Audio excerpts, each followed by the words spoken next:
Good evening, everyone.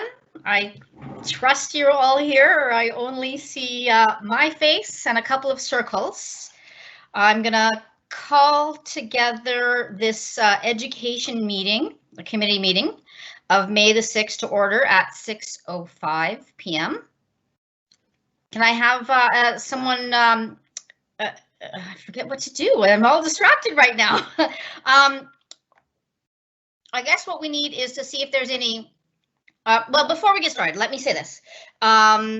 First off, I want to acknowledge that we're having this meeting in multiple locations, and I'm going to assume that we're all somewhat local on the territories of the Snuneymuxw, Snonos, and Snuneymuxw in our communities, and we're grateful for us to be able to share their lands and work upon them.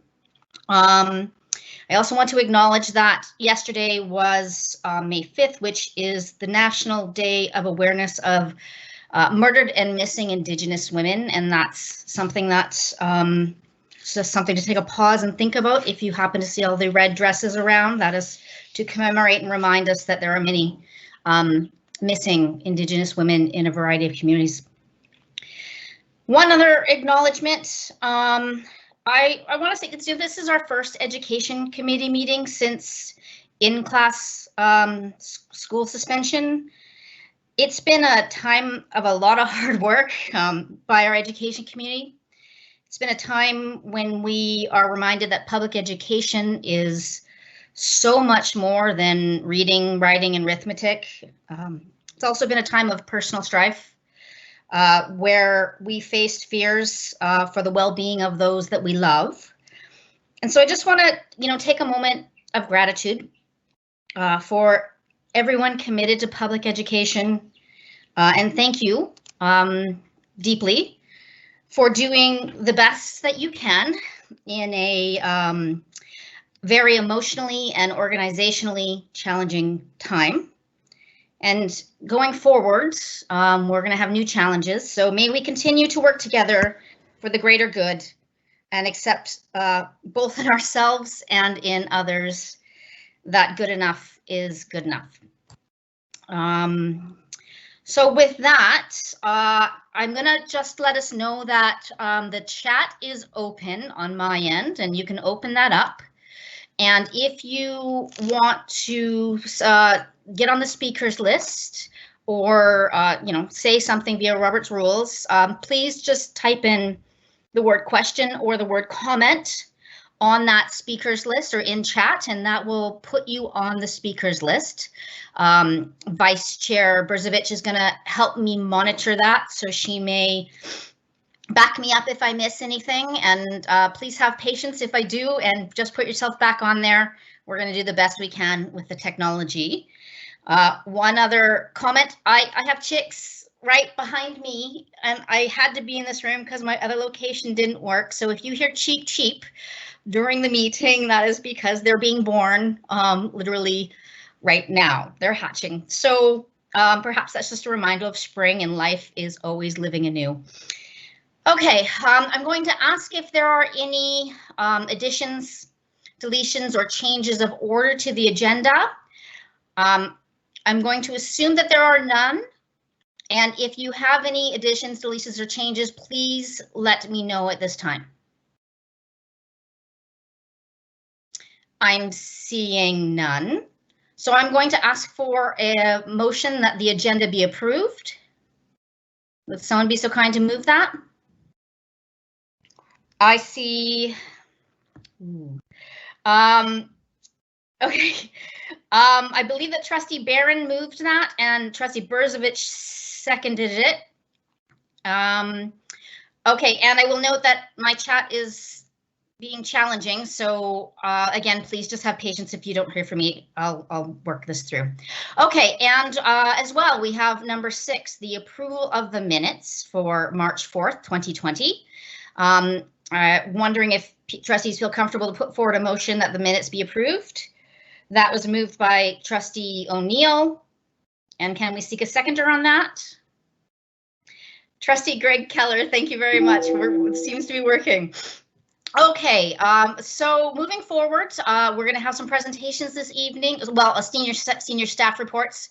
They'll be doing information on, first off, the continuity of learning, our response. An objection. Okay, sorry. Trustee McKay has got an objection to the approval. Oh, I guess I didn't ask all for it. So the approval of Trustee McKay, are you an objection to the approval of the agenda? I don't have an objection. I was wondering if you would call the question on approving the No, agenda. I'm sorry, I didn't. So could, do we have approval of the, not agenda, of the minutes? I'm working in the positive here, so assuming that there are no concerns about accepting this motion unless I hear otherwise in the chat. So there's been the motion that the minutes from March 4th, 2020 education meeting has been moved and seconded. And now I'm calling the question on that.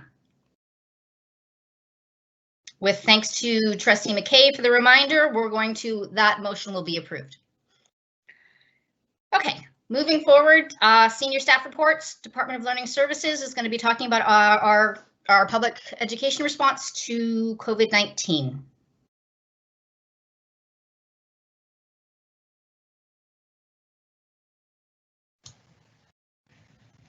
So good evening, everyone. I'm hopeful that you can all see me and hear me. If I could have, Trustee Stanley nodding because you can see me. You're the only one I can see. And that was a great start to the meeting under the present circumstances, so thank you very much. So we're here to give a very brief high-level overview from the Department of Learning Services around our response to COVID-19, particularly around the area of continuity of learning. So thank you for this invitation. I'll just, because you can't see everyone, just so that you're aware, we have our entire senior team here, the Learning Services team here, deputy assistant superintendents and directors, district principal, and so we're all here together. And for the most part, we'll each be speaking to a slide, but again, it will be quite brief. And I'll just remind my team, as I remind myself, that we're keeping our speaking parts quite brief today, but hopefully with enough information to give you a good overview. So when we heard about the situation, this coronavirus COVID-19, and then further to that we were going to be suspending in-class instruction, everyone in the province needed to move quickly, and we were no different. Eventually, we received these 4 high-level goals or principles, if you will, from the BC Ministry of Education. These should look somewhat familiar.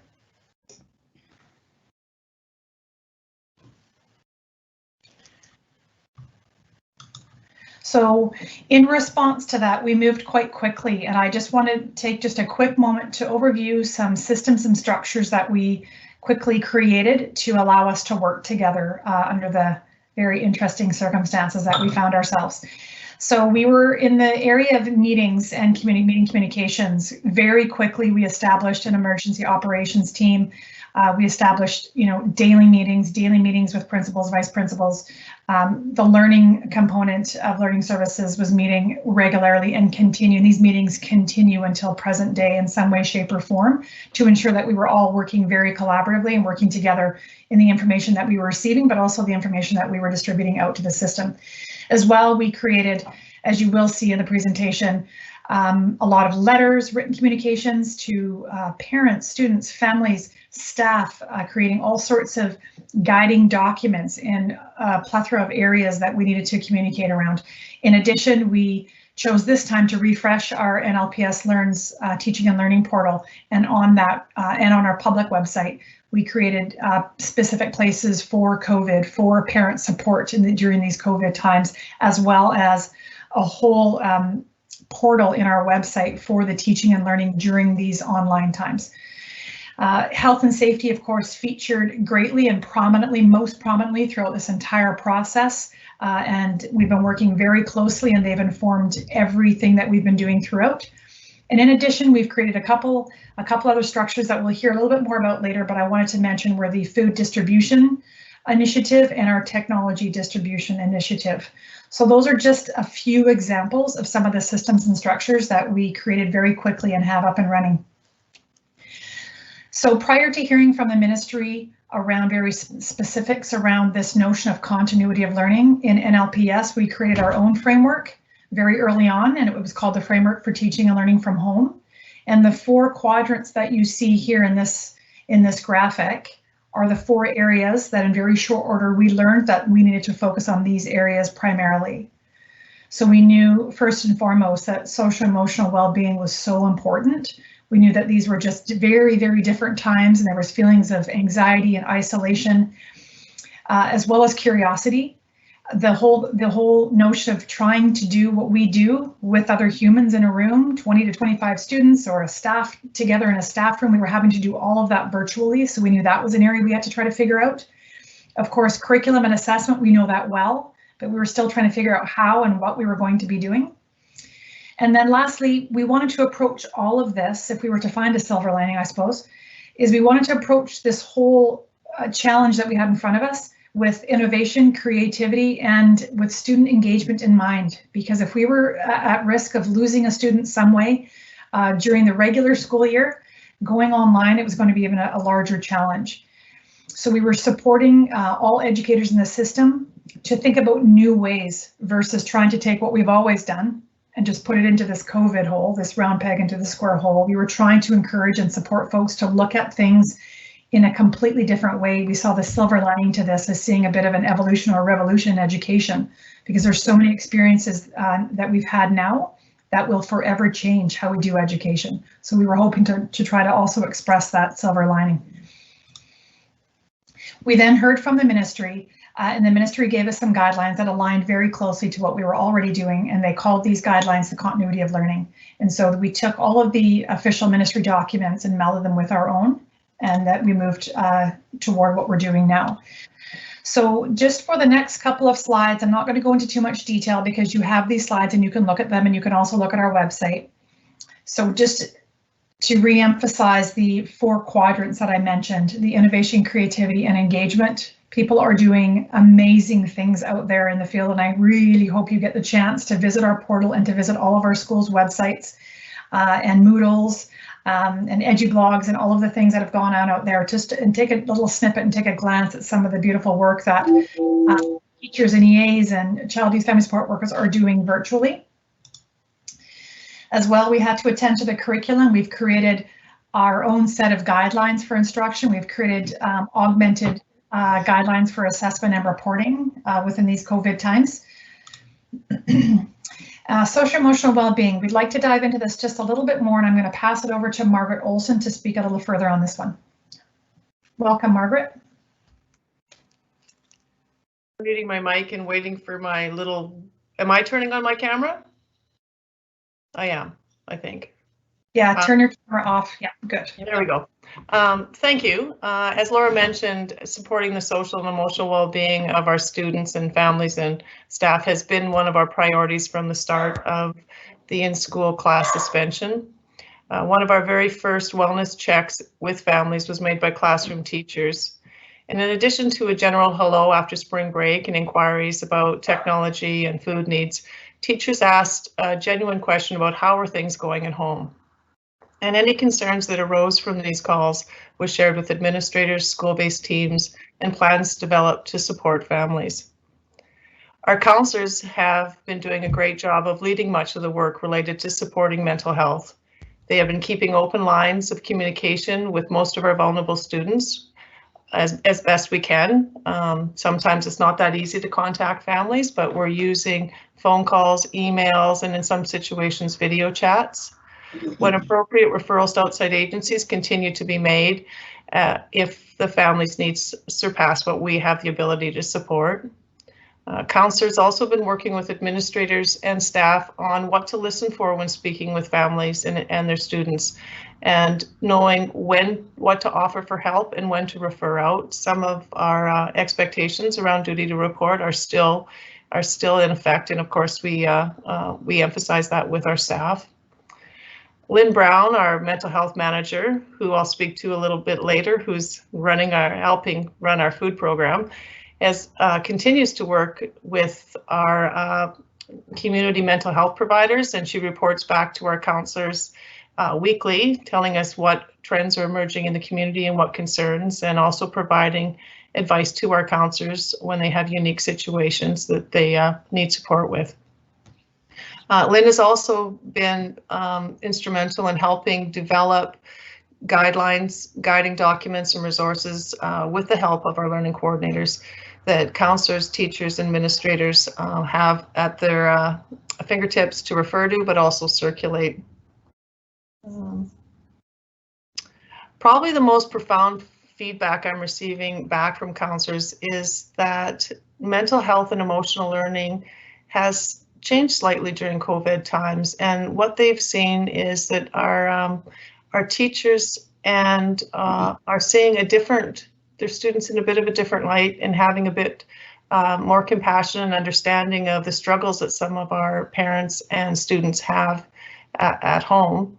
Another thing that has been reported back is some of our teachers are very, very concerned that they are the safe person for students, and our counselors are working hand in hand with them to help navigate what that feels like and how to deal with it. So we're relying heavily on our counselors.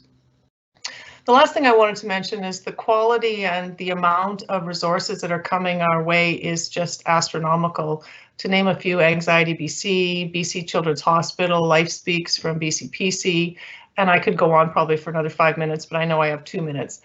It's just really heartwarming to see how the communities pull together, and provincial and national entities are just working together to make sure that, you know, we take care of each other during this time.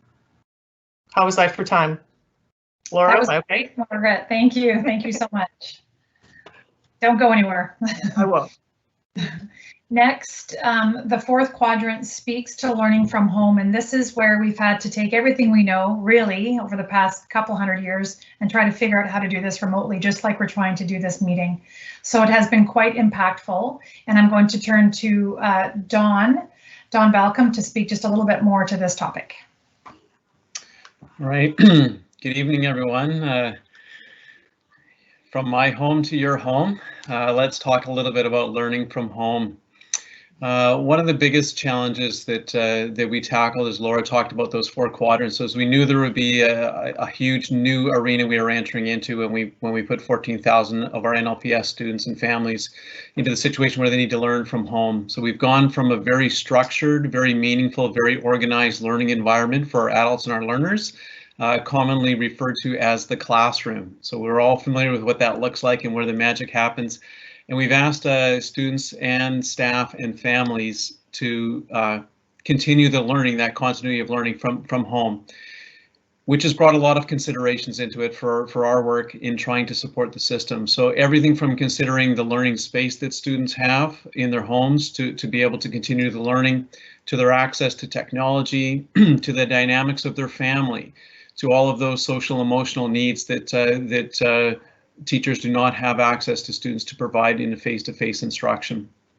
The demands that go beyond schooling. So we know some of our senior teen students are working in essential service. They're in our grocery stores, they're working long hours, and they're trying to continue the learning. We have students caring for siblings.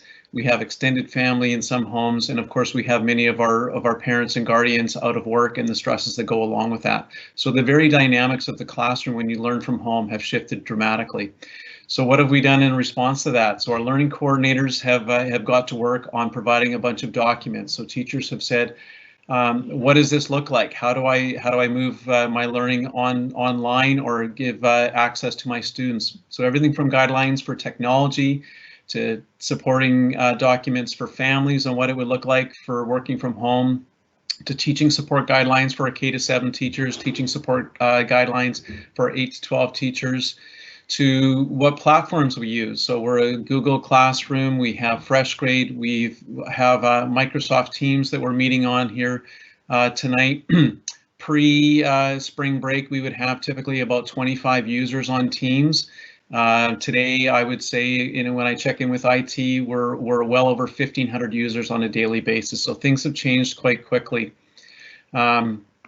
The team got together around providing resources for teachers around professional learning opportunities. So teachers now are saying, well, how do I use some of the advanced features of my Google Classroom? What do I do with this Microsoft Teams? How do I have a safe video conference if I want to conference with my parents or with my classes? And so all those documents and supporting guidelines have gone together, and there's professional learning opportunities that our learning coordinators have put together. So they ran their first session last Thursday, and they're running their next set of sessions tomorrow morning, where there's over 250 of our teachers that have signed up for some professional learning that can help them be better teachers from home while their students are at home. So it's been an overwhelmingly positive response for people reaching out and trying to make the technology align with the work they're trying to do. Obviously, the biggest point that has been amplified here is our equity of access for our students. So we have many of our students who are on a level playing field, and the opportunities are available to them when they're in the classroom, and that shifts when they're at home and some of the challenges. So our IT department has had an overwhelmingly massive response in a very short period of time. They have loaned out approximately 2,000 Chromebooks out to students who did not have technology at home. They've arranged for over 150 families to be provided affordable internet access, so families that did not have access before. There are Chromebook plans in place for to provide devices for some of our Indigenous learners and families that do not have those.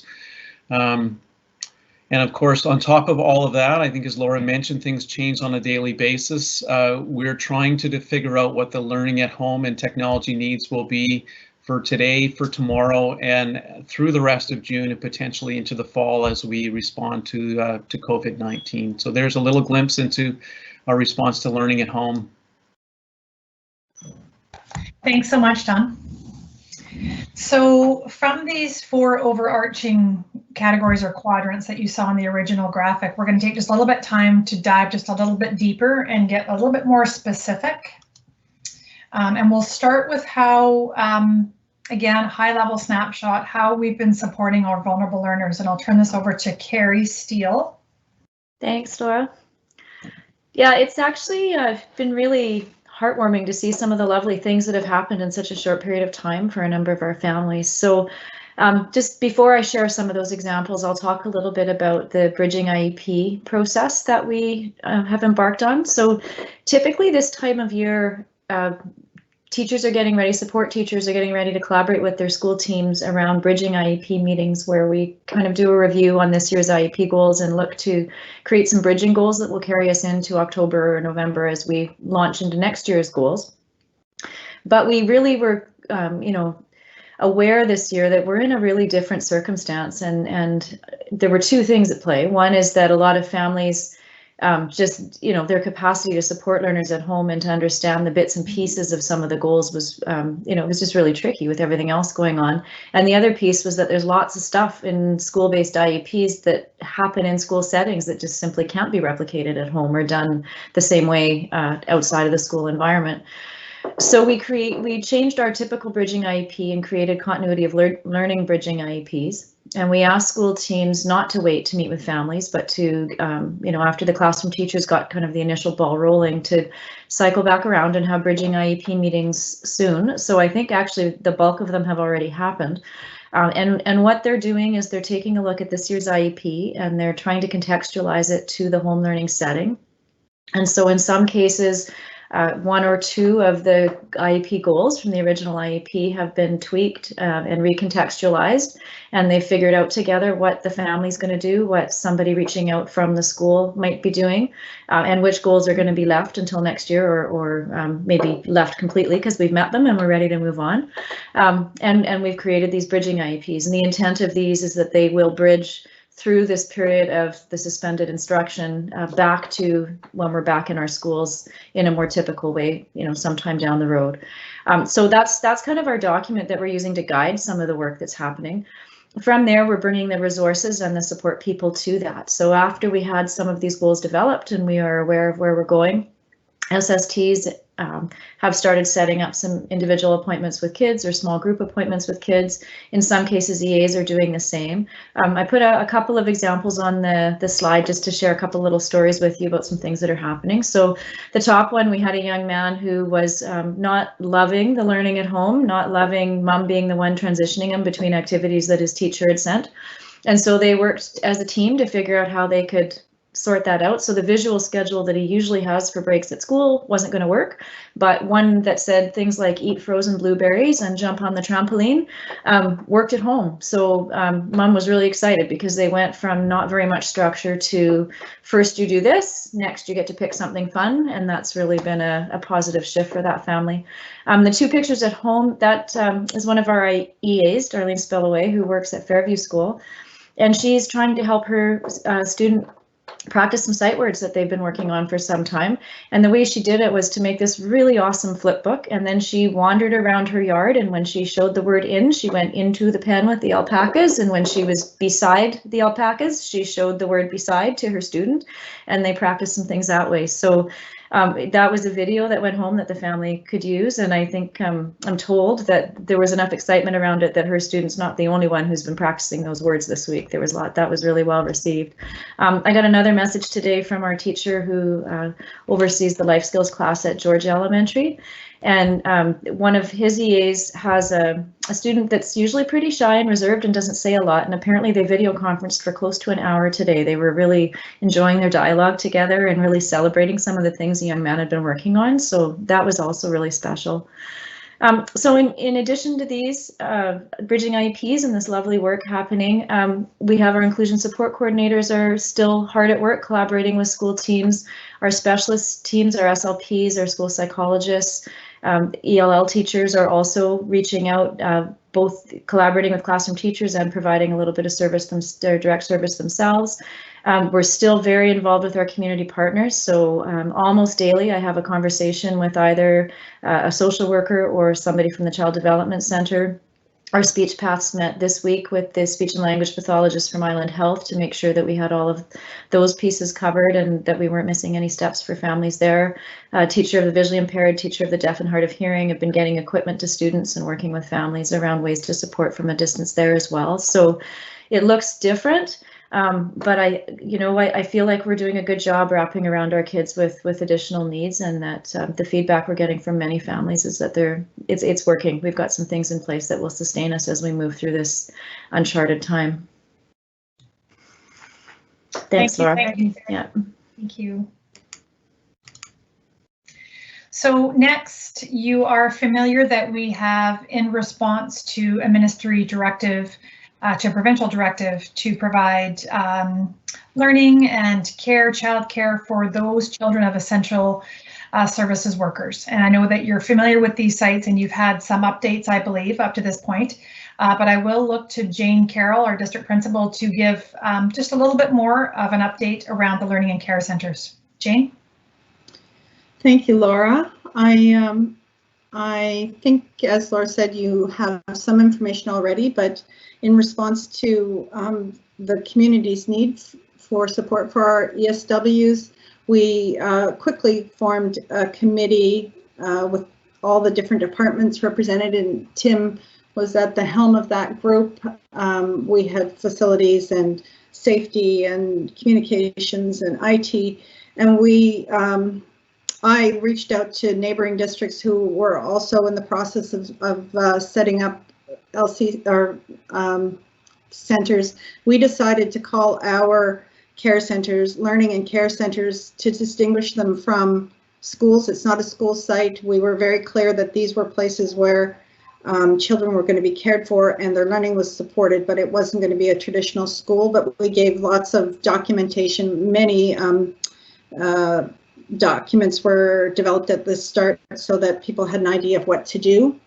Our first task, of course, was to identify the sites that we were going to operate on, and we chose to open centrally with Forest Park as our first site, and then Koltai, thinking that we were supporting many of our ESW families who would be working centrally at the hospital or first responders. And then we expanded to Gabriola and Ladysmith, so geographically we were meeting needs. And then our last center that we opened was at McGurr. Again, just we capped the size of an LCC at approximately 50. The fewer people in the building, the better. So at each site, we we decided to set things up in a way that minimized contact. There are only 8 students in a classroom, and they're all set up around the perimeter of the classroom to ensure that they have their own space, and everyone who enters an LCC has to enter by first having a health check. There are no extra people. Parents aren't coming into the buildings. So we have a whole system of how we welcome families in, how we welcome the children and the staff. It's been all the things we've done to set up the LCCs have been based on the guidance that from the Center for Disease Control, the COVID-19 guidelines, and we have scrupulously followed those guidelines to ensure that they're safe spaces. And we've had lots of feedback from people once they're in the centers that this is a very safe place to work, safer than going to the grocery store. We have on-site custodial help during the day, and then after hours custodial deep cleaning every night. So that's basically how we've set them up. And then at each site, there's a team. So we have a team of administrators. The centers run from 8:30 to 4:30. So 8:30 to 12:30 is the first shift, and 12:30 to 4:30 the second shift. We have administrators who take turns across the week. We have EAs assigned. We have first aiders on both shifts, and we have a teacher for both shifts. So it's a team that needs some clerical support. So we have an offsite clerical assigned to each site as well, and they are able. IT's helped, and they're able to print from their home to the school photocopier if there are materials that the classroom teacher wants a certain student to have to work on. We can connect that way. I think aside from how we've set things up, we try and keep in mind that these little people are, it's stressful for them to be in a school they don't know with strangers. So we try and keep their communication with parents continuous. There are some bulletins that we've, a bulletin system, so we can let them know how things are going. I think overall, people are feeling supported by the teams at the centers, and there's so many people contributing to make things work that sometimes it's overwhelming to keep all the pieces in place. But overall, I think we've made a really good contribution to our community by hosting these ESW centers. So I think that's a quick picture of how they're going. That probably you have some other information from Tim in previous meetings. Thanks, Jane. Did you want to speak to the parent connections, or? Oh, well, the parent connections are the bulletins that we send back and forth, and we have one of the big challenges at these centers is the number of staff, the number of administrators, and the number of teachers. So we have an ESW at SC68 that families can put the site name in the subject line, and then we direct that back to the appropriate school. But we also provided in the parent communications, once we had the clerical on site, they became the contact person, and they collected, clerical had to do, they have to collect all the attendance schedules, because it's not, every child is not attending 8:30 to 4:30. It could be 2 days a week. It could be in the middle of the day. It could be the afternoon. So it's a constant juggle matching staff to parent needs. So. Okay, that's a great overview. Thank you, Jane. So I'll invite Margaret Olson back to the mic to talk to us about our food distribution program. You have to unmute your microphone, Margaret. There we go. I was clicking on it, it just wasn't unmuting. I'll start by describing these 3 photographs. The first one there is in Chandler Hall, and you can see the bins. It's a small photo, I appreciate that, but you can see how many there are lined up, and they're being filled with food. The second photograph there has Lynn Brown. I was teasing her that she needed a Visi vest and some cones to be directing the food. And then the last one, of course, is loading into cars so that they could be delivered. And we just can't say enough about this program and the hard work that's involved. Initially, the purpose of the food distribution was to supply students previously engaged with food programs at schools. That was the initial start, but once we completed the vulnerable student survey, it became very apparent that we needed to expand it to support families that were feeling a pinch due to the pandemic and loss of work. An example of what goes into those bins, I'll just back up a little bit, is for every student in the household, there's 5 breakfasts provided, and some of the materials for breakfast would be eggs, bread, cereal, 4 liters of milk, peanut butter, 5 snacks, fruit, vegetables, and baking, and then some lunches with some beans, jam, tuna, crackers, and granola bars.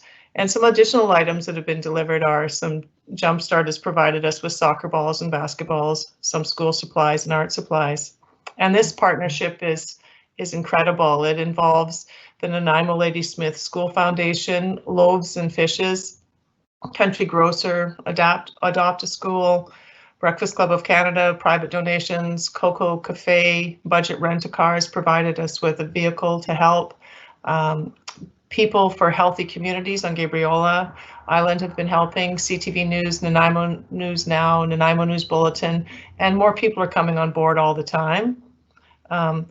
This huge endeavor has primarily been led by Lynn Brown and Crystal Dennison and the huge food distribution team.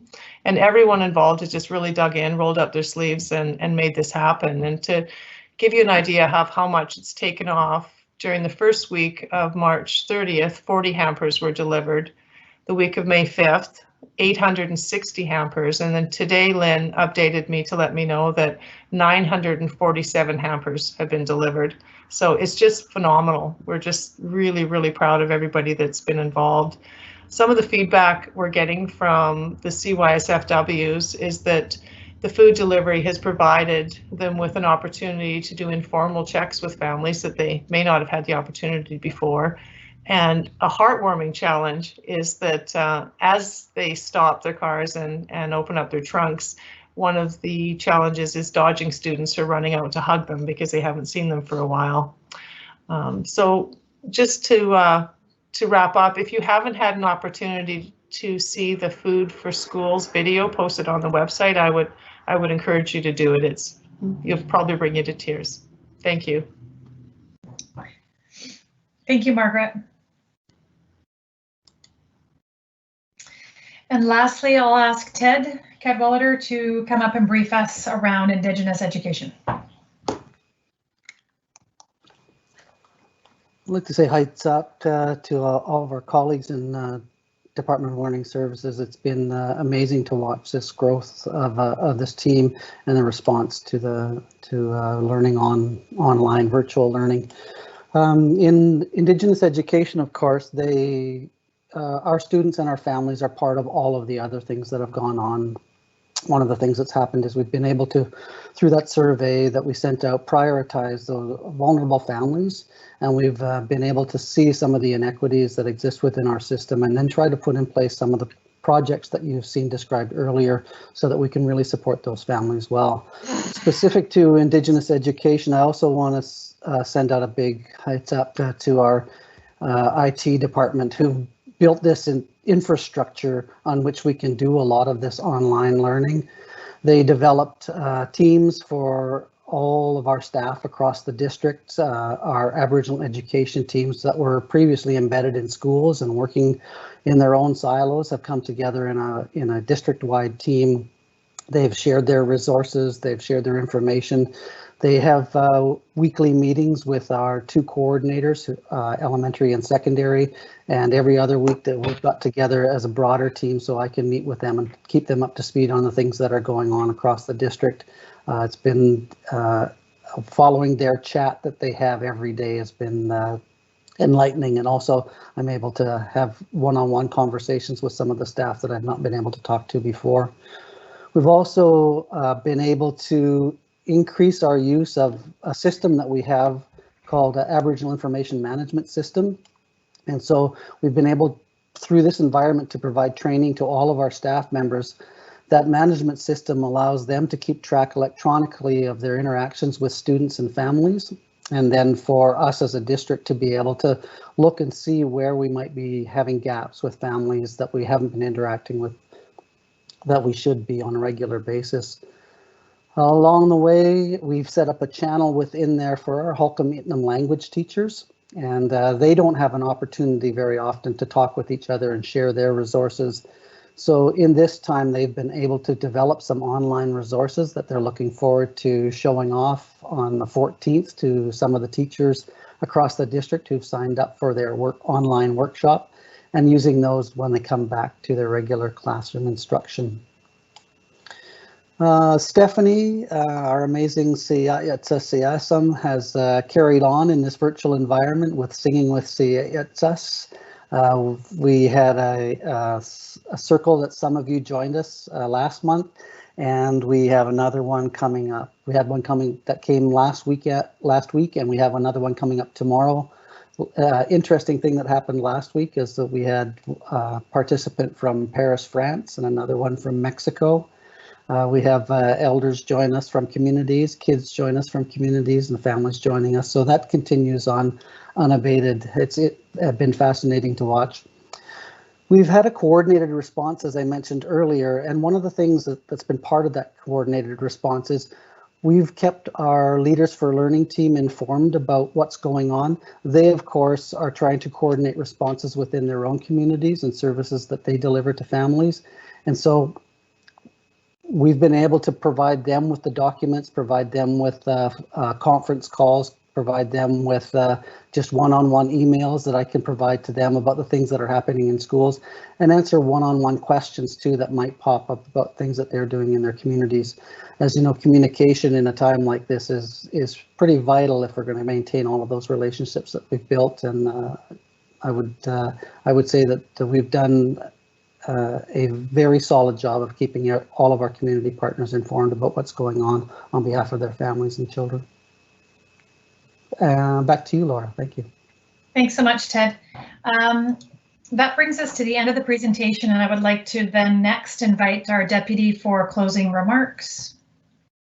Actually, Laura, if we can, just at the moment, we haven't had an opportunity for questions. Okay. And we do have at least 2 trustees on the speaker list from the previous group of presentations.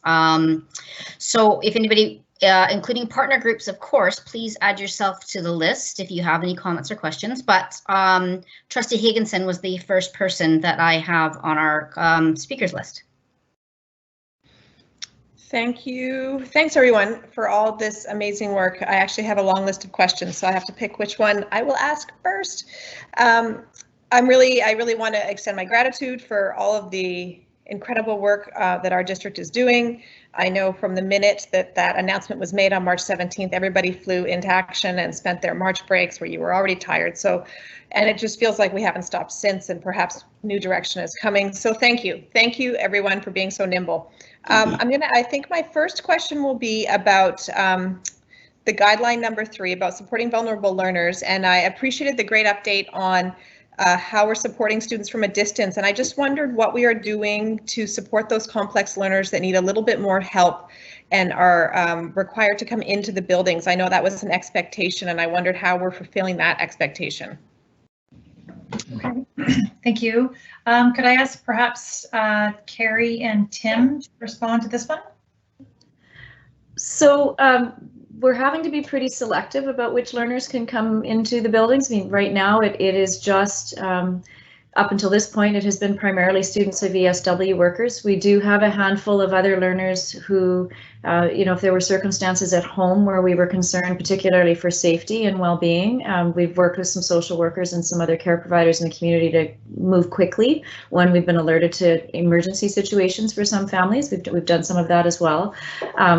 We are beginning to bring in some other children who have other vulnerabilities that are difficult to support from a distance, but we haven't been able to bring in any children who require touch to be supported. So we have a plan ready to go when we get the green light from public health. But right now, if a child requires personal care or lifts and transfers from a wheelchair and that kind of thing, we just haven't received permission yet from the public health officer with direction around how to do that safely. We're awaiting guidance. So we're poised and ready at the moment we know what our safety protocols are around that, but we're waiting for Island Health to confirm when that moment's going to be. Thank you through the chair. I think the only piece, and I appreciate the response as provided by Director of Instruction Steele. What I would add to that is just a reminder that we continue to work again through our Health and Safety Office and also directly with the representative for the Provincial Health Office in terms of our Regional Health Officer. So, thank you. Thank you. I think that was the end of the planned responses. So I think we're moving on to Trustee O'Neill, who had a question.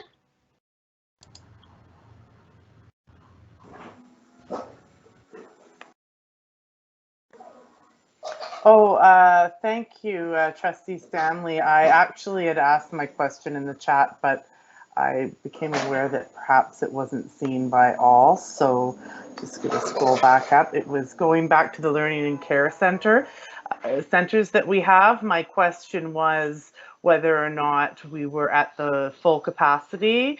I think I heard 50 being the number there. And so if we are reaching that capacity or if we're staying under that maximum, and just generally speaking, how this is being been received. I'll jump in here. Again, through our district, we had 10 sites that were set up for learning and care centers across the district. And again, that it's extending from Ladysmith, Gabriola, and up to McGurr and all of our areas in between. What we found in terms of the number of respondents we had to the surveys were greater than the actual numbers of students that we were seeking to support through our LCCs.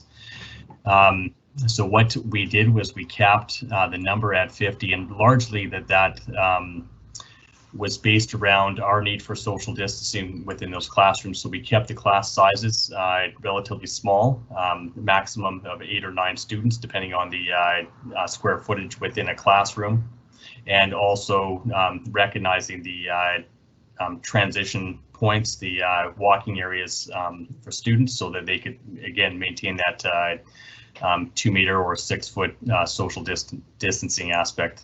So we felt that capping a school at 50 was probably the best, and again, that was largely recommendation through our Health and Safety Office. Thank you. Yeah, just for clarity, it is important for us to make sure that at least someone verbally expresses the other comment or question so that they are available to the public and to our partner groups. I've got myself on the list at this moment in time, and that I just want to. It's actually somewhat of a business question with regards to the role that we're playing about the food hampers, which seems to be so incredibly needed at this time. I'm wondering if we can get any information about if there are any additional costs and if the ministry is talking about funding for those and what they put in place for that. I'm not sure who can respond to that question. I can speak that what we are doing in finance and what the system is assisting with is maintaining a list of all expenses associated with COVID. But at this time, there's no additional funding to support those programs coming from the ministry, given our significantly lessened expenses as a system. I don't anticipate that we'll get additional funding from the ministry, but it's not just tracking those expenses, but there's no additional dollars at this point. Thank you very much. Trustee Brzovic had a follow-up question. Yes, just through the chair to Mr. Davey, I just want to make sure I understand. Have we met the needs of all of the kids, the students of ESWs? Are they all placed in a place if they need one?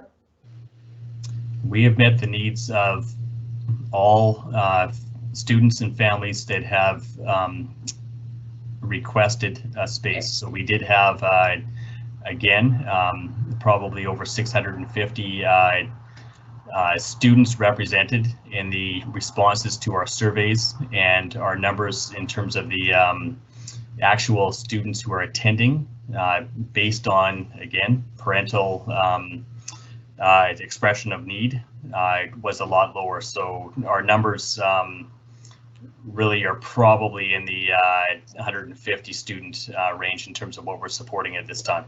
Okay, thank you. Thank you. And Trustee Barron has a question.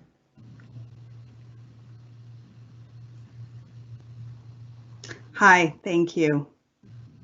Thanks for all the information to all the staff. Can you hear and see me there? Oh, there I am. Sorry, learning as I go. I'm wondering, now I recognize that we received some updates today from John Horgan, and that, around how things are going to be moving forward, and that staff have most definitely not had a chance to sort out how that's going to work for us as a district and moving forward and so on.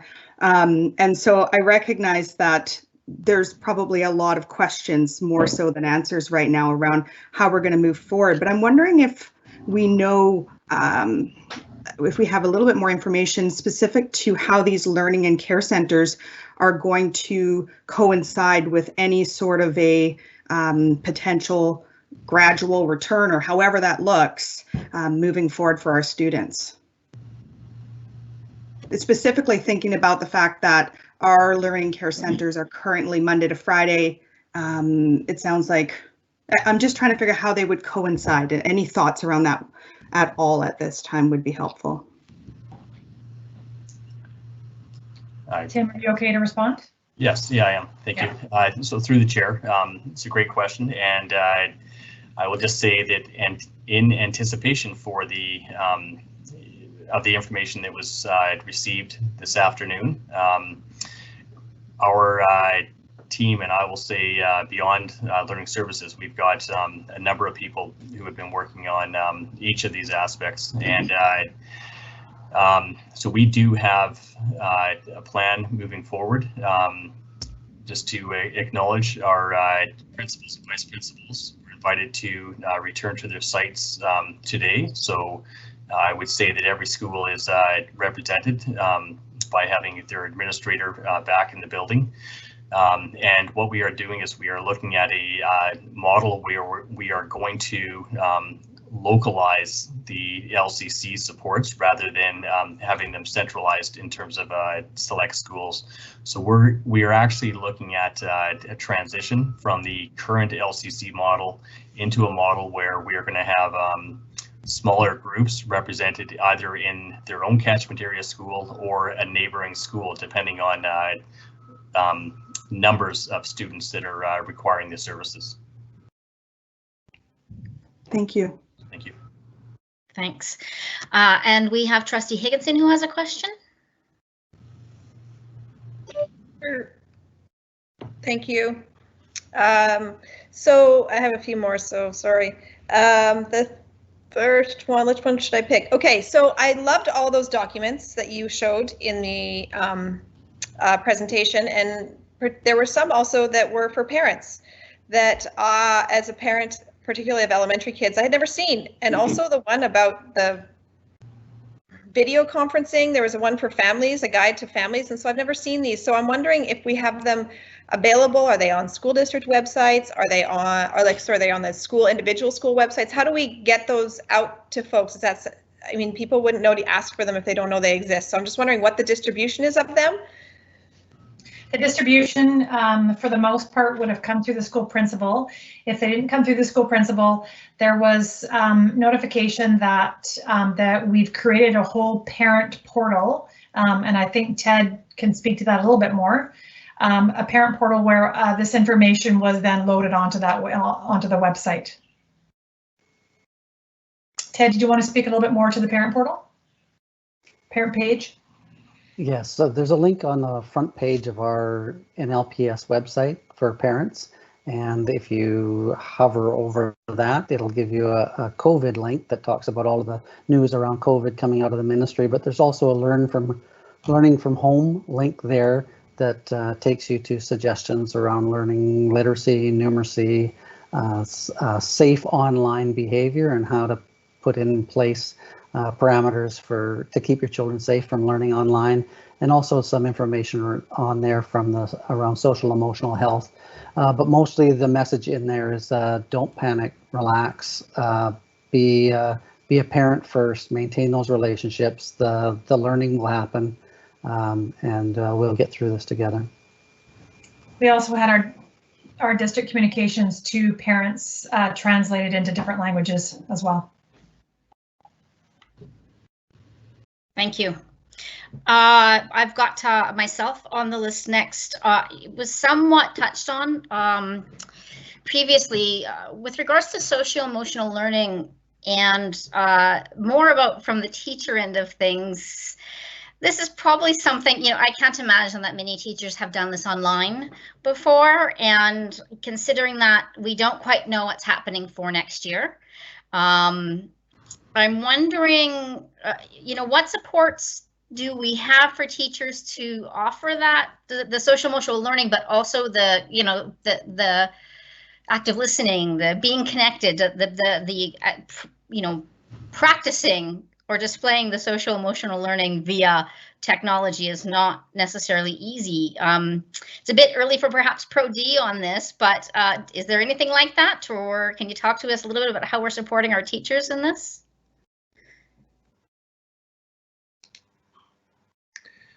Yeah, I can maybe just speak to that briefly. And thank you for these questions. These are great questions. We've kind of had our heads down, going full tilt, working with our staff to get stuff out. So it's nice to hear some questions around where we're going next. And teachers, as I mentioned earlier, we have 250 teachers engaging in some online professional learning tomorrow, which is huge, right? When we have voluntary professional learning activities like our meet and eats, we typically get 100 to 150 people out. So we have a huge number of teachers that are eager to get some learning, and connecting with students, student engagement, taking care of their social emotional wellness is the number one thing that our principals and vice principals are hearing from teachers that they're most concerned about. Is I've got students out there that I normally would meet their needs when they're in the classroom, and now they're at home, and I'm worried about that. And we also have adults in the system that are living through this experience, trying to get by at home as well. So there's challenges there. We realize in a people organization just how important those relationships are. And, at 3 o'clock, we got a little insight into what the next few months could look like in BC. And so tomorrow morning, when we get together in our meetings, one of the things we'll be considering will be what supports do we need to put in place for teachers as they prepare to get through the remainder of this year, but also with a potential start up in September, October, where maybe some students are not in school full time, or some teachers are also working remotely. So there's a lot of how do you do this in this time questions, and everything around social emotional learning fits through all of those quadrants that we're talking about, whether it's learning from home or resources or student engagement. We've also, as an example, well, not as an example, that we've required teachers to teach, assess, and report on literacy, numeracy, and the core competencies. And so on the learning portal, we've got high-tech solutions to teaching, and we've got low-tech solutions for teaching, and everything in between. So one of the examples would be that we've taken all the core competencies and interwoven them with social emotional learning, and we've created low-tech teaching solutions for K-3, 4-7, 8-12, with reflections or gentle, soft assessments to go along with those. And again, we've done that for literacy, we've done that for numeracy at all the grade levels, so that for teachers who also want to augment their online learning, or if students are using programs, they can also support them with low tech or no tech opportunities in all three of those areas. Thank you.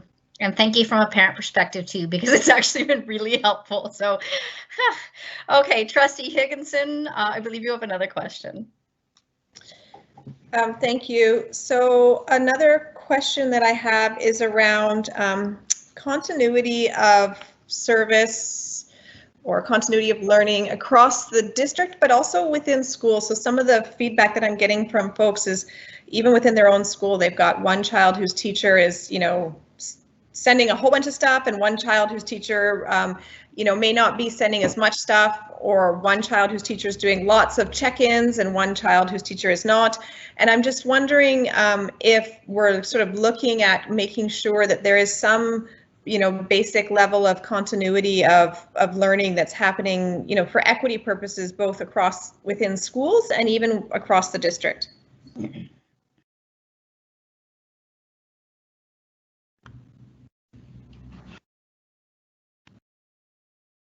We're not stalling. Sometimes it takes a little longer to get the camera and the microphone working.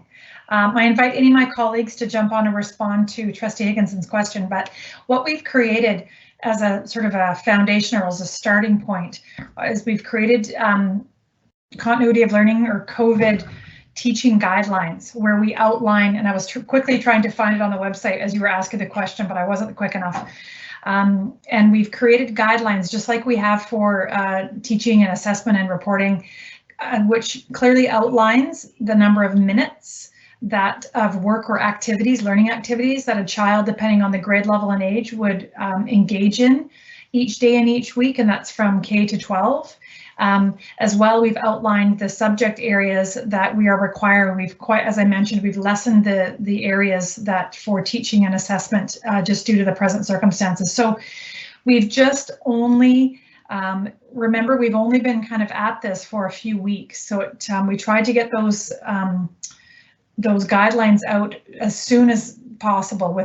Probably within about 10 days that we were able to work with the ministry and to sort of get some of these guidelines established.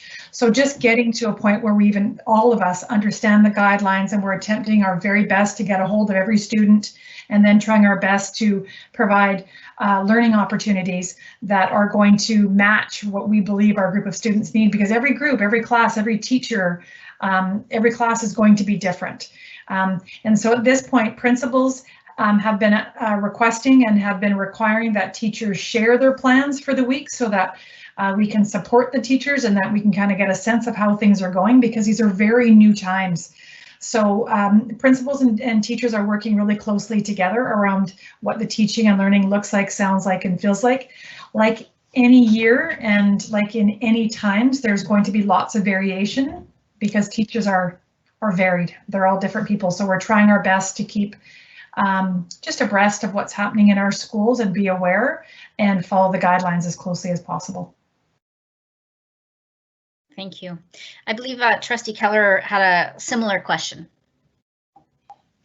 Thank you, Trustee Stanley. So I'm glad that Trustee Higginson asked the question.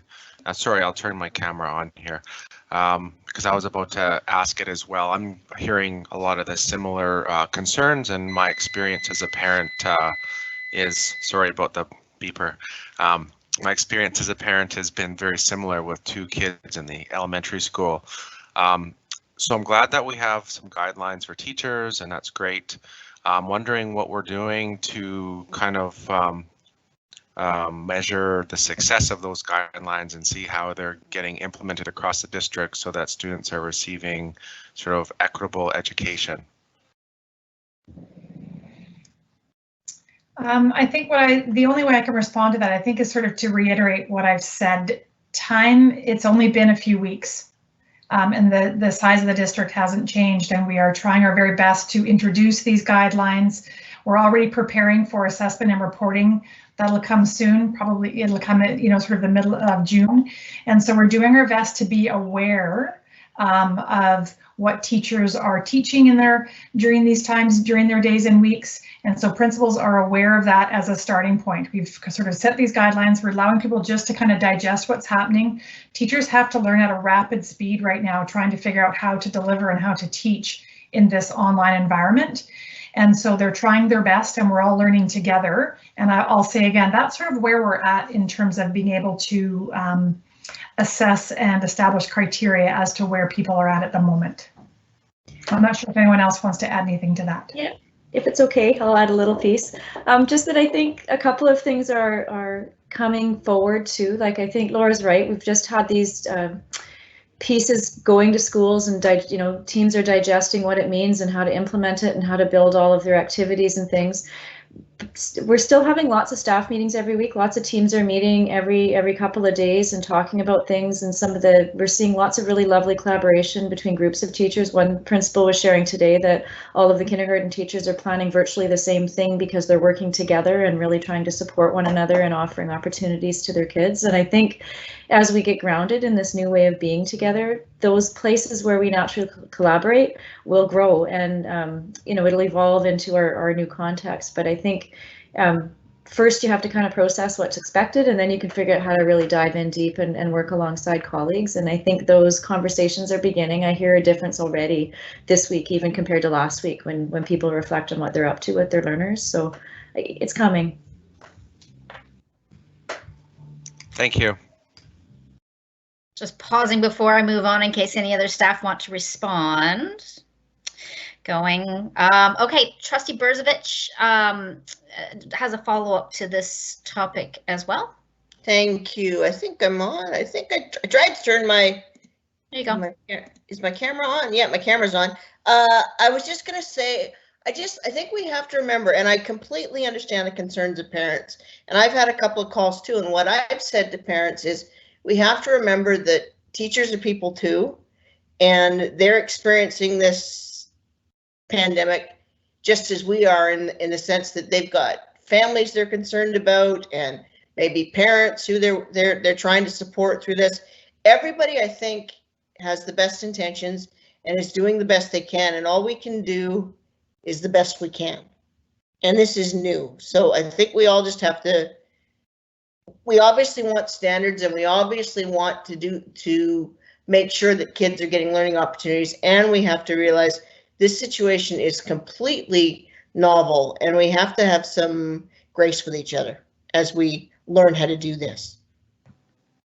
Thank you for that. Trustee Higginson, I believe you've got 2 more questions. 2 more questions, yeah, and I certainly don't want to give the impression that I don't believe everybody's trying as best they can. It's been said many times throughout that I think the Premier said it best, there was no break glass when pandemic hits. So it's more of a question of what we're doing to ensure equity across the district, because we are building the plane, every single one of us, as we fly it right now.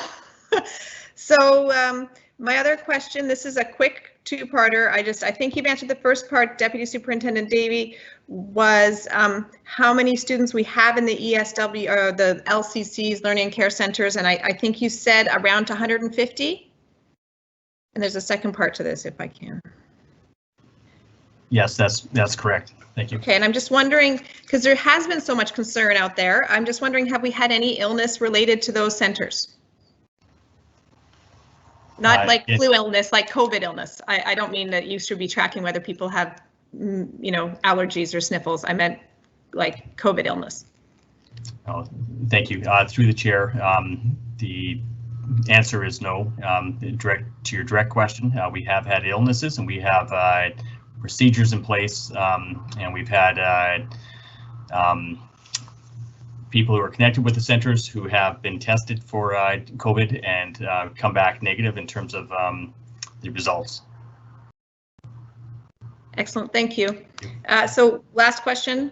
Yes. If there's no one else in front of me. My last question is, I really appreciate all of the efforts that I'm hearing about our staff. It's and like across the whole district, what people are doing. So I'm wondering if we have a plan. We got these phases or these stages, and that was just today. But even before this, a plan for us to reflect and learn and improve for the fall. So we know that we're going to have to be moving in and out of phases like this, according to Dr. Henry's information. So I wonder if we've got a plan in place to, plan on reflecting, learning, and improving for September, so that we can make sure that we aren't building the plane as we fly it in the fall.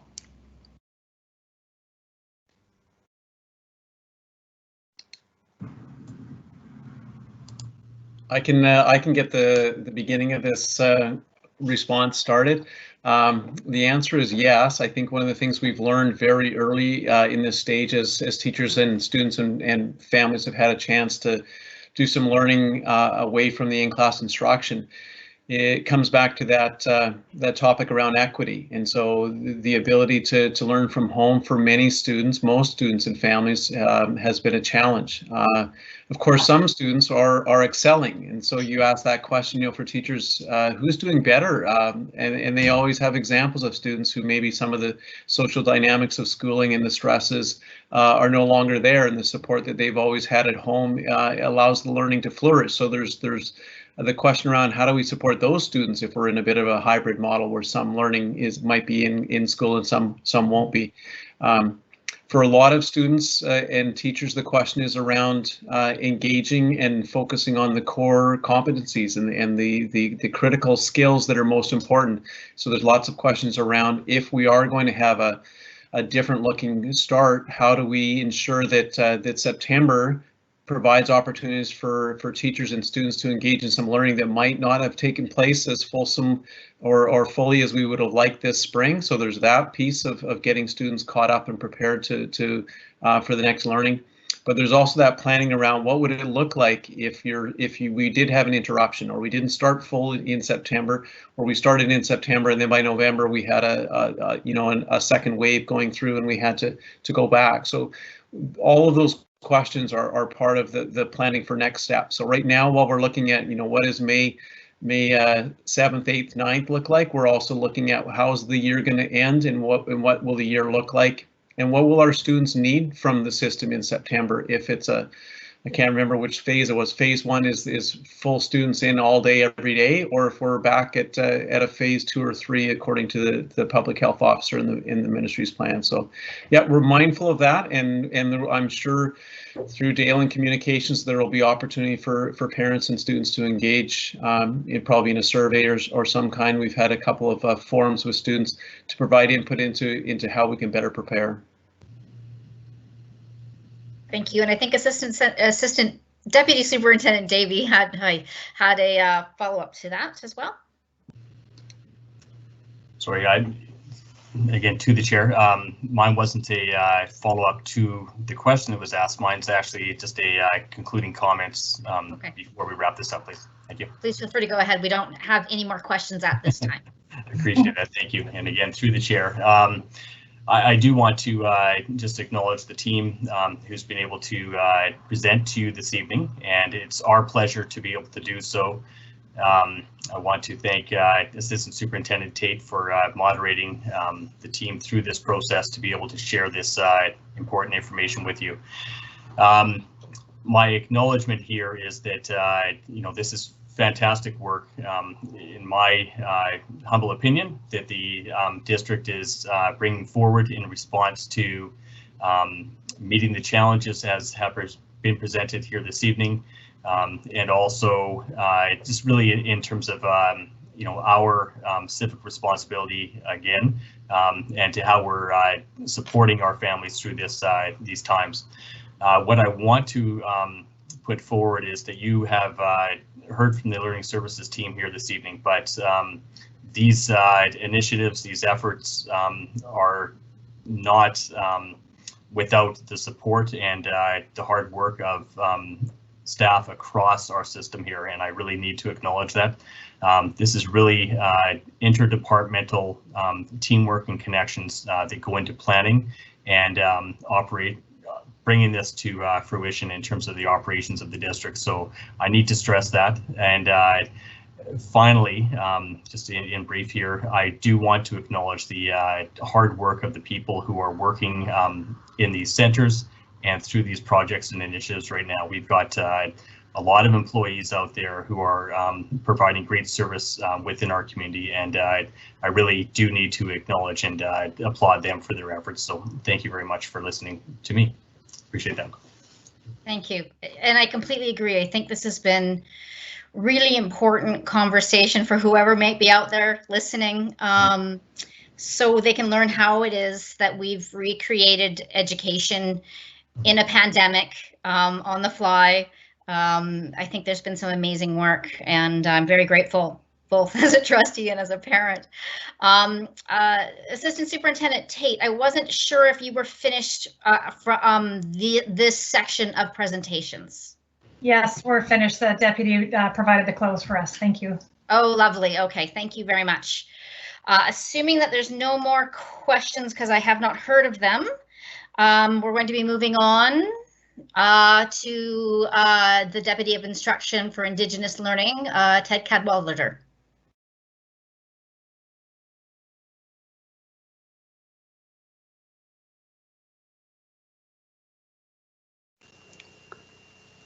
Thank you very much, Chair. I'm working on 1, 2, 3 screens here, so it's going to be interesting to see how I manage. But I've got my paper copy in front of me as well in case things go sideways. So I was asked to do a presentation, a follow-up presentation on student data and analytics tools. I'd presented earlier in January, and there was a request that I come back and expand upon that presentation. So I'm just going to see if I can share the screen on my left and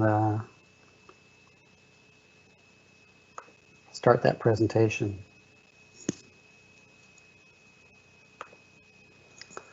So you should be able to see in front of you a title slide that says Student Data and Analytics Tools, presentation to the Education Committee, May 20th, yes. Or May 2020, yes? Yes. That's a good sign, thank you. Yeah, again, a little bit of background. I presented earlier this year when the How Are We Doing report for Aboriginal student progress was released by the Ministry of Education. One of the things that I talked about at that time was the report comes out for us usually by the end of November internally, then gets released later on in January. And all of the data in there is from student indicators from the previous year. And I'd mentioned at that time too that we have now started to develop our own internal data systems. We've also worked with the Ministry of Education on a number of dashboards that they've provided to us so that we're able to see how our students are doing closer in real time than waiting a year out. I talked about Aboriginal student results at that time in the How Are We Doing reports, but this report tonight to you is going to talk a little bit broader than that, although it's going to include Indigenous student data as well. You can see on this slide too that within here there's going to be multiple sources, there's going to be multiple purposes that we use it. Some of the things that I'll talk to you about are going to be ministry level data that they provide to us. Some of it's going to be district data. Some of the stuff too is not going to be included in this report, but we do use it, so it'll be classroom level data, school level data. So what I'm going to show you tonight is not the exclusive amount of data and tools that we have in front of us. And I'm also going to show you a little bit of some of the dashboards, and we can go through those in more detail when we get there. The types of data that we have at our fingertips now include demographic data like enrollment or gender, whether those students are on, off reserve, whether they have special needs designations, what programs they may or may not be enrolled in. They include academic indicators like FSA results, like exam results, like graduation rates that come up. We can also disaggregate a lot of the data that we have in front of us so we can answer specific questions related to gender, whether the student is First Nations, Métis, Inuit, whether they are or have ever been a child and youth in care, whether they have special needs designations now or at any time. So some of the things that we look at, we're able to pull historical data in behind it and make decisions using that.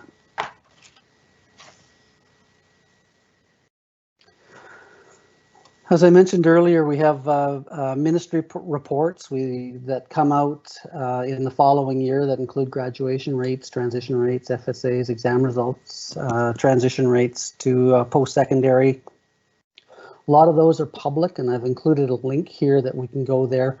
They include provincial reports. They include, you can look at districts across the province if you like, but they're limited, as I mentioned, because they're data on last year's students. Some of the data that I'll show you tonight too are our district data tools. We have a red, yellow, green project that we started in 2018 that was specific to Indigenous students. We didn't at that time have an ability to say how Indigenous students were doing across the district. I'll also I'll show you what we have. It's a large pivot table that we received from the Ministry of Education that gets very specific around students, individual students, and their pathways towards graduation. And I also want to show you some district data that the ministry provides us in dashboards. It's a tool that actually sits over top of this large future cohorts pivot table that I'll show you in a moment. And it allows a little better graphic interface with that data and allows us to identify students a little quicker than being adept with using a pivot table. I'm interested to see if some of you have used a pivot table before and feel comfortable doing that. Diving into this red, yellow, green project, it's a project that we've done, or a data gathering exercise that we've done twice a year. We do it in the fall and we do it in the spring. It started in 2018-19 school year, and that allowed us to establish the baseline. And basically what it does is we send out a class list to every school of students of Indigenous ancestry, and we've asked them to say, pretend that I'm a parent asking them, how's my child doing and how will they do next year? Because we rely a lot on teachers filtering that through their head, that question. When I was a teacher, I would look at numeracy, I would look at literacy rates, I would look at attendance rates, I would look at whether they had friends at school and their social circle. So a teacher will filter that question through those minds and then send us back just something simple to say, red, I have great concerns whether this student is going to do okay. Or yellow, I've got some concerns, but we're taking action on some of those concerns or all of those concerns. Or it can be, nope, they're doing great. They're going to be just fine, thank you.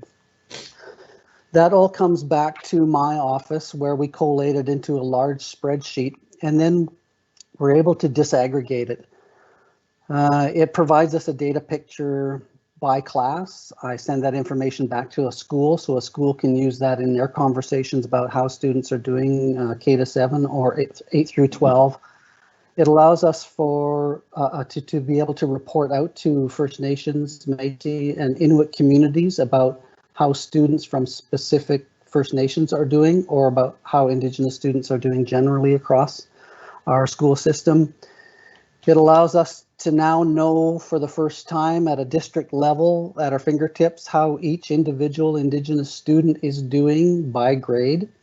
It allows us to project into the future where we need to make interventions if we're going to increase our graduation rates. What you've got in front of you here is our district as of December 2019 for Indigenous students. And so you can see in kindergarten, we have 19 students there who we have concerns about whether they're going to be okay next year. We have just under 60 students who we have some concerns, and we have just under 80 students. As an example, if we look at grade 5, you can see that there's a big tall green line there. And so if we project that into the future, our goal would be to take actions with that grade 5 to reduce the red students who come up in red and yellow and move them into green. But without any intervention, that's probably what our graduation crew would look like from that particular year.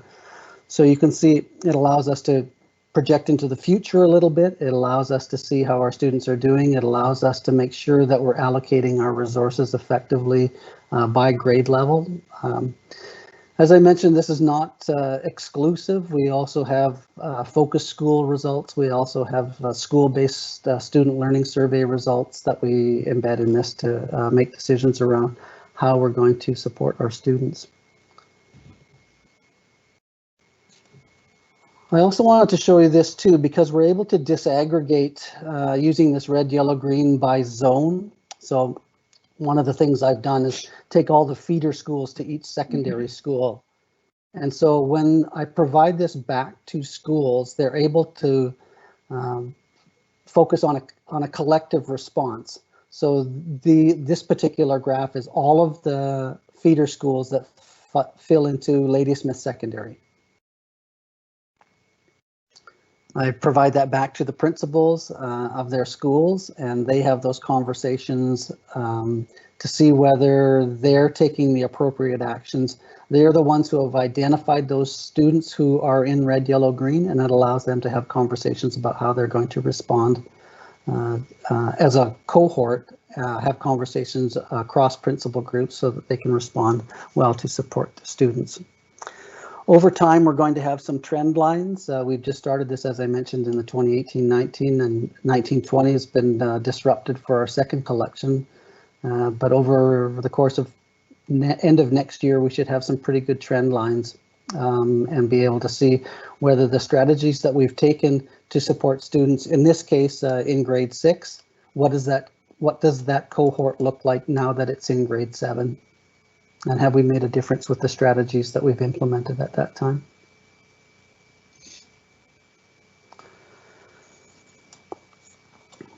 When we first started talking with the Ministry of Education and asking how they might help us solve our desire to have district level data at our fingertips close in time and space, they had just embarked on the use of dashboards. And dashboards basically are an overlay on some of the spreadsheets that the ministry collects and make them more usable, make them more searchable. So there are a number of dashboards that are provided to us by the Ministry of Education. They come to us through a secure district data SharePoint. And so I wanted to share one of them with you tonight, but you can see the list there that they provide to us. There's different dashboards. They allow us to disaggregate. They allow us to look at specific exam results. They allow us to look at standardized sessions like FSA. They allow us to disaggregate by demographic and some of them to look at post-secondary transitions. And one of the nice things about it is that we can search over time to see if those results are any different. So I'm going to escape out of this presentation for a moment, and I'll take it back, and I want to open up that dashboard so I can show you what I'm talking about.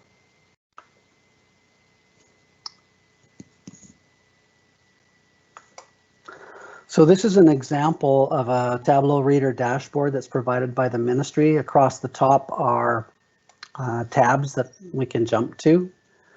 Down the side are things that we can select, change. In this case, we can look at, you can see all province, all Indigenous students or non-Indigenous students. So we can select different demographics, male, female.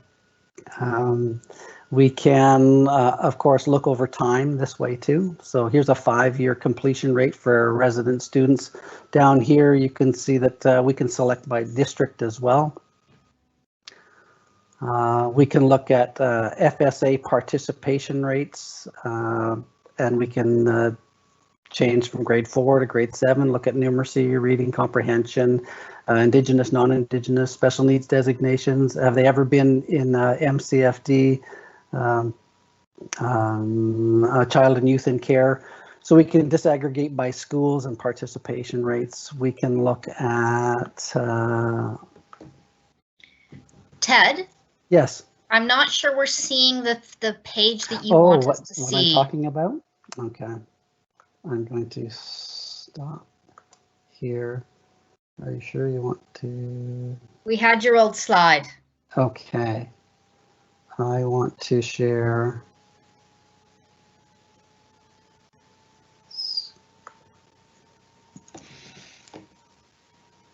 Can you see CYC ever? Yes. CYC never? Okay, then I'm sharing it properly. Thanks for doing that, Chair.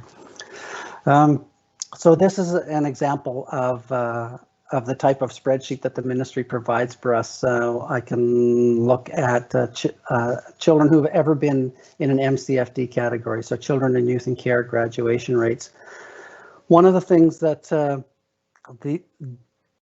these dashboards allow us to do, as I mentioned, is choose over time. If I just wanted to look at 2017-18 or 2017-18, I can just look at that specific year. This particular piece is transitioning to post-secondary.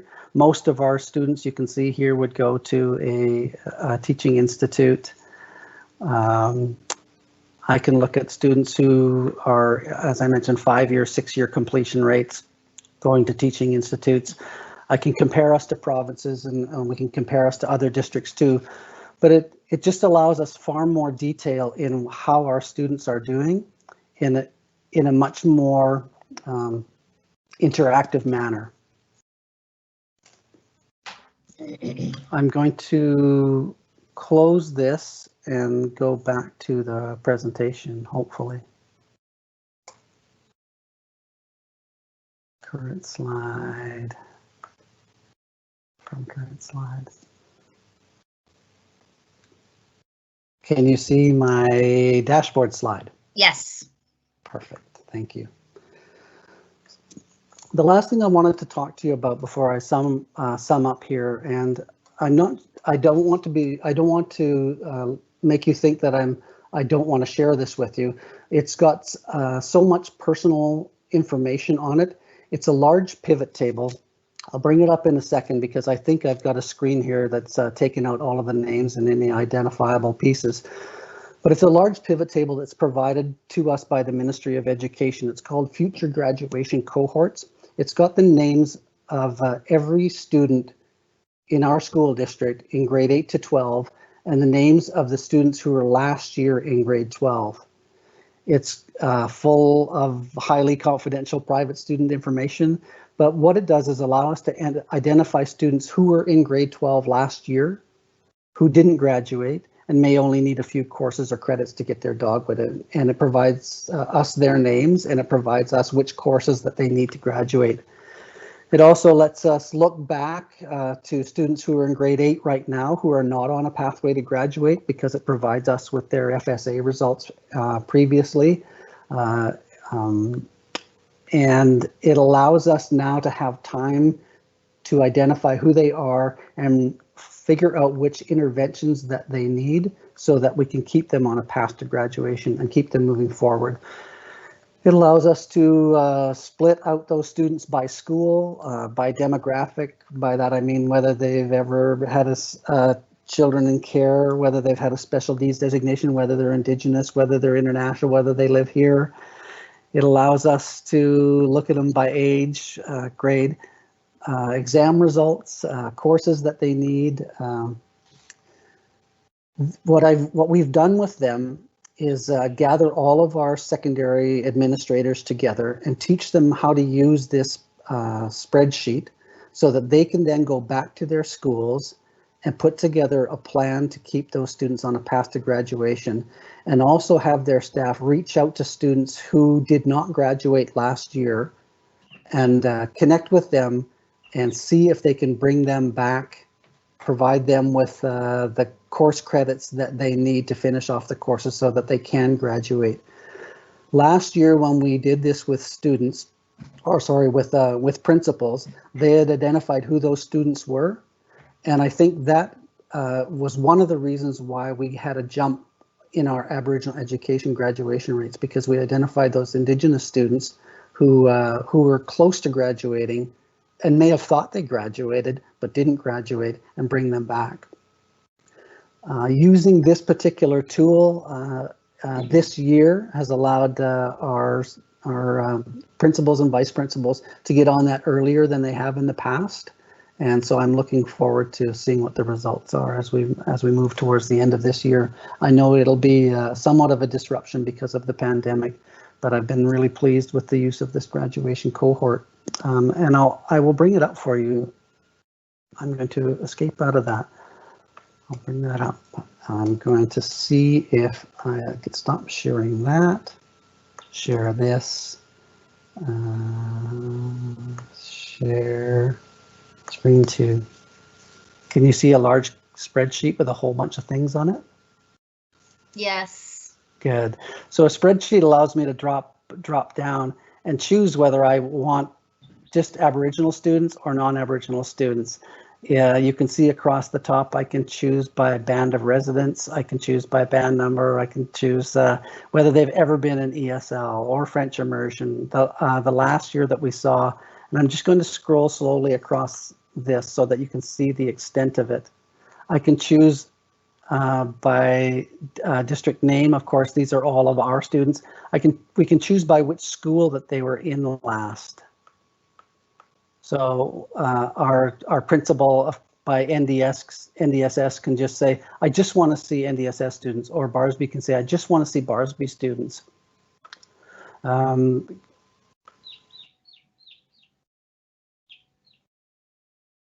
Special needs, which kind of special needs designation they might have had. This last one here, gifted most recent. Sorry, ATX.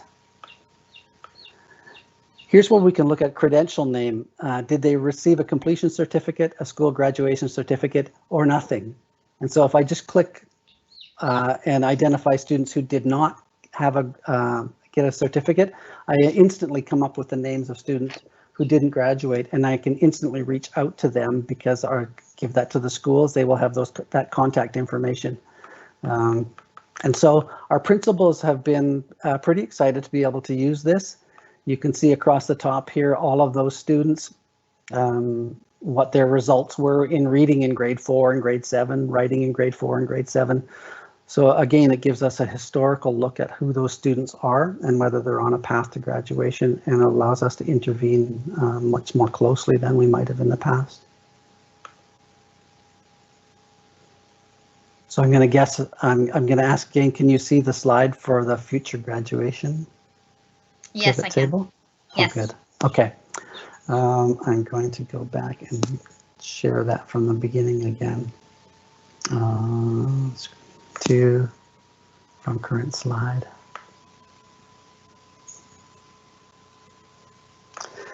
And so in summary, we've started down this path. We had always had classroom level data and school level data. What we didn't have was an ability at a district level to look at how our students were doing without asking for a lot of work from classrooms and from schools. We're at a place now where we can start to do that. We've got data sets now that are more interactive, more informative.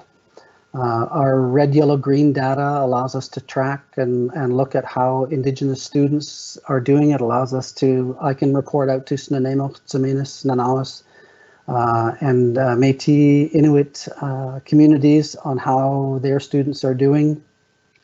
It allows us to have pretty timely responses for individual students so that we can start to wrap some services around how to help them on their path towards graduation. And we're just starting to grow in our effective use of data and these analytics tools since we've just really had them for a year and are starting to build them into our business processes. And so happy to take any questions at this point. Thank you very much. Trustee Higginson is on the speakers list. Thank you for that. That's a lot of data. It's really interesting to see what the ministry is doing with the analytics department that has increased tenfold in the last 5 years. Anyway, you know, I'm one of the people that requested a revisit of this, and it's not you know, to question the data, it's to understand it and to understand what information you folks have at your fingertips, because, you know, part of our job as overseers is to make sure that we can make strategic investments in areas that we know will provide improvements for students, particularly as students who are identified as some of our most priority learners, both through our strategic plan and by the ministry. So I'm really glad to see that. You mentioned how you can have the ability, and I also will say, you know, FNESC has been very clear with their statements out to boards of education that they would really like us to be focusing on the on-reserve student achievement levels. And so that's partly why the question about how that particular group of priority learners is achieving. And so, you know, one of the things you mentioned is that we have the ability to share the data with the nations. And I know under BCT that is an expectation. So have we started that practice, or were we doing it already, sharing the nation with the data with the nations so that we can use it together? That's a really good question. Thank you for that. We had not done that in the past because the ministry, we couldn't receive from the ministry information about small cohorts. Provide that out without infringing our responsibilities under the Freedom of Information and Personal Privacy Act. And so in working with the Director of Indigenous Analytics and collecting our red, yellow, green data, we've come up with ways of bundling that information. And so a quick answer would be yes, we've started to do that. We will be able to do it better and more completely moving forward. We've embedded that into our currently draft local education agreement with Taminis. And so we will be reporting out to the community annually, either in a report or in a public presentation in the community, or both next year. Because those cohorts are quite small, if I was to say our FSA results, that we would be able to identify individual students in that, because the cohort of students in grade 4 or grade 7 are so small. So what we've been able to do with the red, yellow, green is bundle them into primary. So here's primary students, and here's how they're doing. Here's intermediate students, here's how they're doing. Here's middle grade 8, 9, 10, and here's 11 and 12, or 10, 11, and 12. Here's how they're doing. And that's how I've done it at the moment. And we had a test run of that late last year with Taminis. Can I ask more questions, or are there other people on the list? I'm the only other one on the list, so feel free to follow up, and then I'll ask mine. Oh, no, it's okay. Go ahead. I will totally wait. Okay. So thank you for this. This is quite fascinating from a data perspective, as well as a priorities perspective. You made a comment. I want to make sure I understand this. The data that we have, and you were talking about the red, yellow, green. It allows us to project where we need to make interventions. So I'm wondering, do you mean that at a group level, that when we look at perhaps that there's a group and we're seeing a pattern that we might know that we need to intervene, or are you talking at an individual level about that? And then I'm curious about, if it's individual, are we, tailoring it to that person, or if it's not, then how are we, talk to me a little bit about like what those group, if it's group, what would that group intervention look like? Again, a good question, because if I'm going to provide interventions at an individual level, then usually that's going to be the teacher. And so if I collect that red, yellow, green, and as a principal, I notice that in my school, I have a lot of students who might fall in a red category in grade 6. I can sit down with that grade 6 teacher and say, look, tell me about, are these students all having a similar challenge? Is it around literacy? Is it around numeracy? Is it around something? And then we can tailor make an intervention for that group of students. Or if it's an individual student, we can do it that way. The red, yellow, green from the district level allows us to look and see. I'm looking now at that elementary path to graduation, secondary path to graduation. In the grade 7 year, I've got a lot of students who are in yellow. And by disaggregating, can I find out where most of those students are, or are they spread evenly across the district? If most of them are sitting in a one zone, for example, if I look at a Ladysmith zone, are most of them there? Then at a district level, what I can say is, let's go find out what's happening with that grade 7 cohort in that zone. Is it a common challenge that they're having? and then I can, for example, I can talk to my colleagues and my director colleagues and say, let's put together with our coordinators team for 4 weeks and have them spend time with teachers for 4 weeks in those schools there to see if we can figure out some educational strategy that's going to give those kids a bump. So it allows us to do it in a number of different ways. Thank you. That's really impressive, actually. Trustee Higginson? Thank you.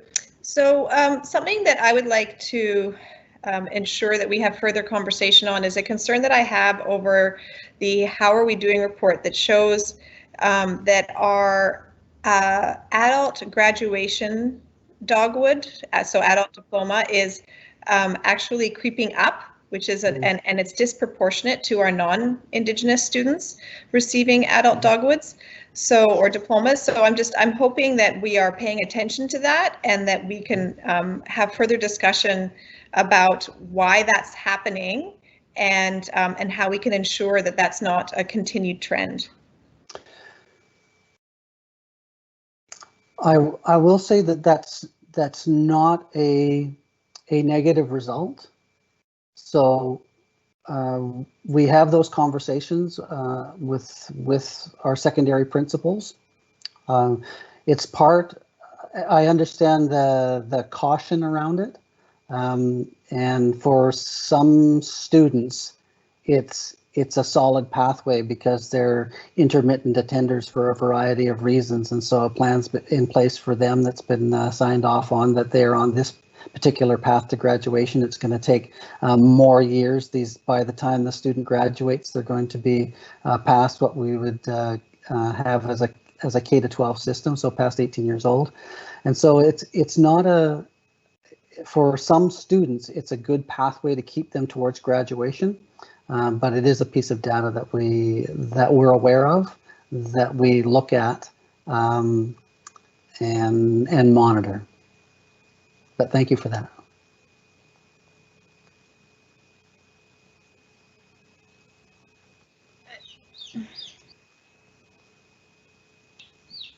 Sorry, I was having trouble unmuting myself there. I believe that is the end of our speakers list. I'm not sure if anybody has any other questions or comments. There was one question that had come earlier in the year that I was asked to address tonight too, and I don't know if this is the time on the agenda. It was around the under expenditure last year of targeted funding and what we did with that under expenditure. Okay, so in a budget the size of our Aboriginal education budget, which is upwards of $3 million, there's going to be some flex in there because most of that goes to staffing. And so if we have some unfilled positions, we end up with an under expenditure at the end of the year. And for those not familiar with it, with an under expenditure, we send a letter to the Ministry of Education asking to move that under expenditure into the following year's budget. The caution line there is 20%. And I know this because when I was at the Ministry of Education, we put it in place. If you have an under expenditure of over 20%, the ministry requires a plan put in place of how you're going to distribute that in the following fiscal year, the following school year. Ours hasn't been over 20%, but it still looks like a considerable amount. So what we did with last year's under expenditure, which was in the neighborhood of $300,000, I think, is we hired a new Hul'qumi'num language teacher. So that person has come on board partway through this year and will be with us moving forward. We have hired an Aboriginal education assistant because we'd taken on Quam Stuikwish and we were staffing that school. We hired an Aboriginal education assistant on that site. We also hired a child, youth, and family support worker for that site. And finally, we hired an ELL specialist to support early literacy in one of our focus schools.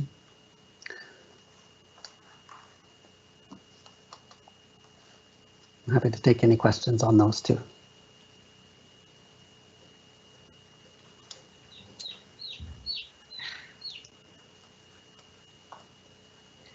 I'm not receiving any comments for questions. Oh, but a thank you from Trustee O'Neill. I believe that will be the end. Thank you very much. Yeah, my pleasure. Thank you. Okay. So as far as I know, we have no correspondence referred from the regular board meeting, and we have no unfinished business nor new business. Is that correct? And I just got notes that we have no questions. So if I can move from my different computers, I believe that we are at the moment of seeking a motion to adjourn.